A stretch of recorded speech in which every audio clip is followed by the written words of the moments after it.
Morning students, मैं प्रभा साव, व्याख्याता गणित, शासकीय हाई स्कूल स्याहीमुड़ी से। आज हम कक्षा 9वीं विषय गणित इकाई 4 अध्याय 8 त्रिकोणमिति से त्रिकोणमिति सारणी बनाना सीखेंगे। पिछले भाग में बच्चों हमने त्रिकोणमिति अनुपात sign, cos, tan, cot, sec, cosec को एवं इसके उपयोग के बारे में समझा।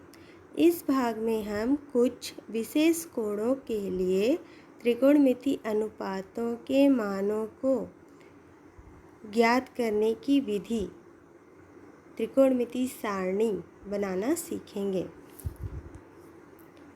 माध्यमिक एवं उच्चतर माध्यमिक स्तर में त्रिकोणमिति का अध्ययन बहुत ही महत्वपूर्ण है।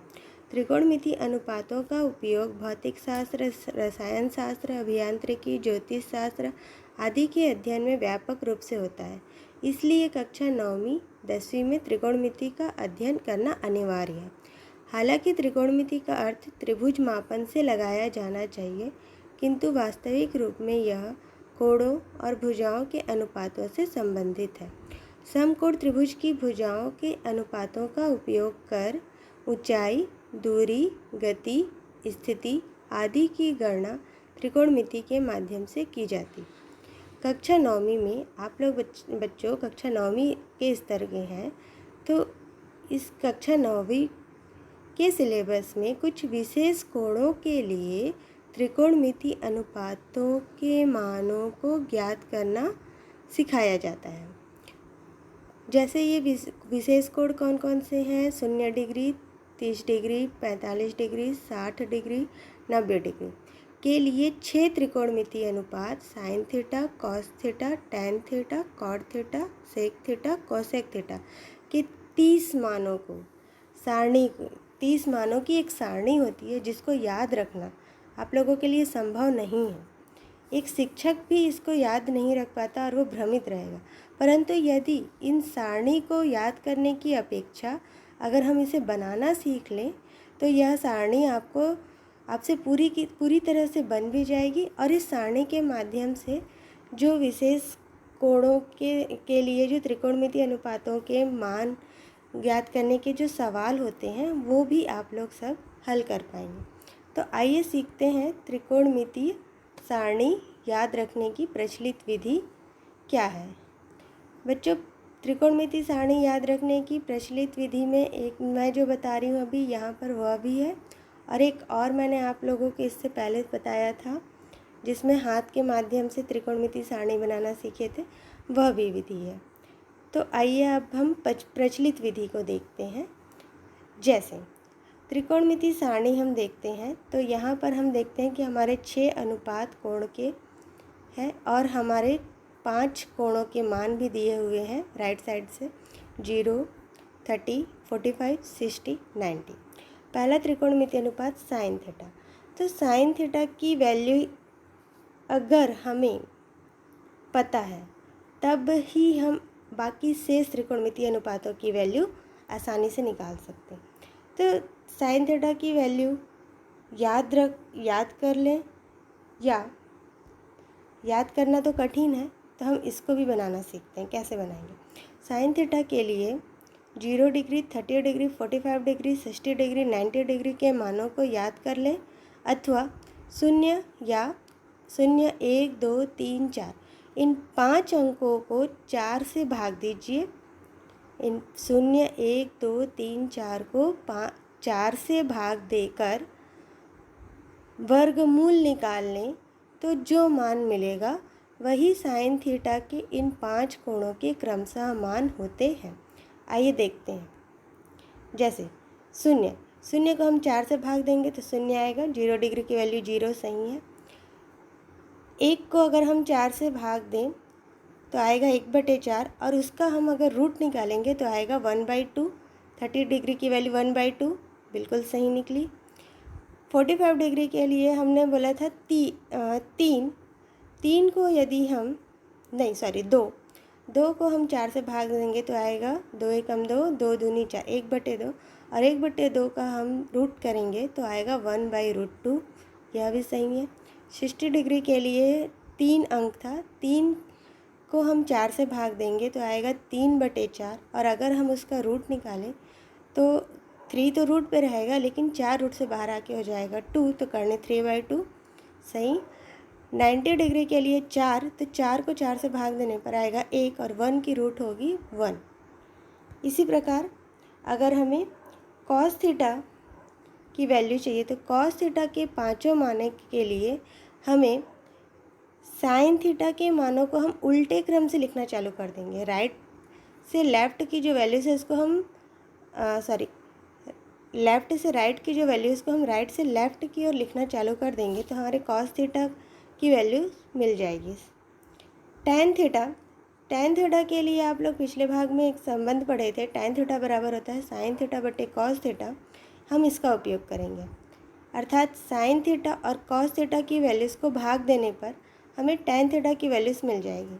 कैसे देखते हैं, यहाँ हम देखते हैं कि साइन थीटा 0 की वैल्यू है 0 और कॉस थीटा में 0 की वैल्यू है 1, तो 0/1 भाग देने पर आएगा 0, तो टैन 0 की वैल्यू 0 आ गई। सही। इसी प्रकार से टैन 30 के लिए हम साइन थीटा और कॉस थीटा की वैल्यूज़ को भाग दे दें। साइन 30 की वैल्यूज़ है 1/2 और कॉस 30 की वैल्यू करनी 3/2। अगर हम इसको भाग करें तो आएगा 1/√3। इसी प्रकार 45 के लिए 1/√2 और 1/√2 को भाग देंगे तो 1 आएगा। 60 के लिए साइन 60 करनी 3/2, कॉस 60 1/2 को भाग देंगे तो करनी 3 आएगा। tan 90 के लिए sine theta 1 cos theta 0 1/0 infinity होता है, इसकी वैल्यूज़ को हम अनिर्धारित मानते हैं।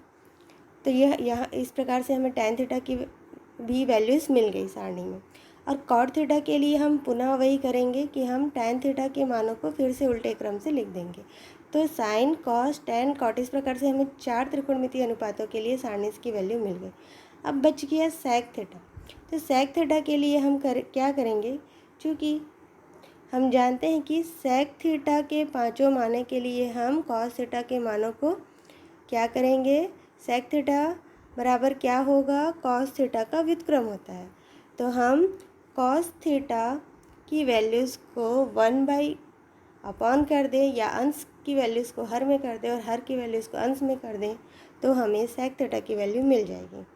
जैसे सेक थीटा सेक 0, तो कॉस 0 की वैल्यू है 1, 1/1 1। सेक 30 की वैल्यू चाहिए हमको, उसके लिए हम करेंगे 1/cos 30, तो 1/करनी 3/2, तो 2 ऊपर चला जाएगा तो हो जाएगा 2/करनी 3। इसी प्रकार से सेक 45 के लिए हो जाएगा 1/1/करनी 2 हो जाएगा। और सेक 60 के लिए 1/1/2 2 हो जाएगा। और सेक 90 के लिए 1/0 इन्फिनिटी अनिर्धारित हो जाएगी इसकी वैल्यूज़। इस प्रकार से हमें सेक थीटा की भी पांचों कोणों की वैल्यूज़ मिल गई।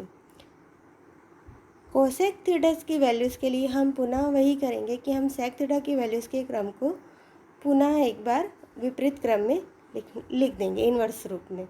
तो इस प्रकार से हमें sine cos tan cot sec cosec के कोणों के विभिन्न कोणों की वैल्यूज़ सारणी हमें मिल गई। इस सारणी की सहायता से हम विभिन्न कोणों के लिए त्रिकोणमिति अनुपातों की वैल्यू ज्ञात कर सकते हैं। साथ ही जो हमारे पाठ्य पुस्तक में जो सिलेबस दिया गया है उसके सवाल को भी हम हल कर सकते हैं। आइए एक सवाल देखते हैं। जैसा हमारा एक सवाल है, मान ज्ञात कीजिए cos 60 degree into cos 30 degree plus sign 60 degree into sine 30 degree. तो इस सवाल को हल करने के लिए हमें पहले cos 60 डिग्री की वैल्यू कितनी होती है, टेबल से हम देख लेते हैं। तो cos 60 की वैल्यू होती है 1/2। cos 30 की वैल्यू कितनी होती है, cos 30 की वैल्यू होती है करनी 3/2। इसी प्रकार साइन 60 की वैल्यू कितनी होती है, तो साइन 60 की वैल्यू है करनी 3/2। और साइन 30 की वैल्यू कितनी है, तो साइन 30 की वैल्यू होती है 1/2। इन चारों कोणों के मानों को हम पहले लिख लेंगे कि cos 60 इक्वल टू इतना, cos 30 इक्वल टू कर्णी 3/2, sin 60 इक्वल टू कर्णी 3/2 और sin 30 इक्वल टू 1/2। उसके बाद हम इसके नीचे जिस प्रकार से प्रश्न दिया गया है उस प्रश्न में cos 60 की जगह 1/2 इंटू है cos 30 की जगह कर्णी 3/2 प्लस sin 60 की जगह कर्णी 3/2 इंटू sin 30 की जगह 1/2 रख देंगे। फिर इसको हल करेंगे तो 1 into Karni √3/2 into 2 4 plus √3 into 1 √3/2 into 2 4 और हम √3/4 प्लस √3/4 को जोड़ देंगे तो आ जाएगा 2√3/4। तो इस प्रकार से ये 2 डिवाइडेड बाई 4 डिवाइड हो जाएगा तो आ जाएगा √3/2। Thank you. हाँ, आपके लिए कुछ सवाल दिए जा रहे हैं जो आपको हल करने की कोशिश करना है। मुझे आशा है कि आपसे सारे सवाल बन जाएंगे। Thank you.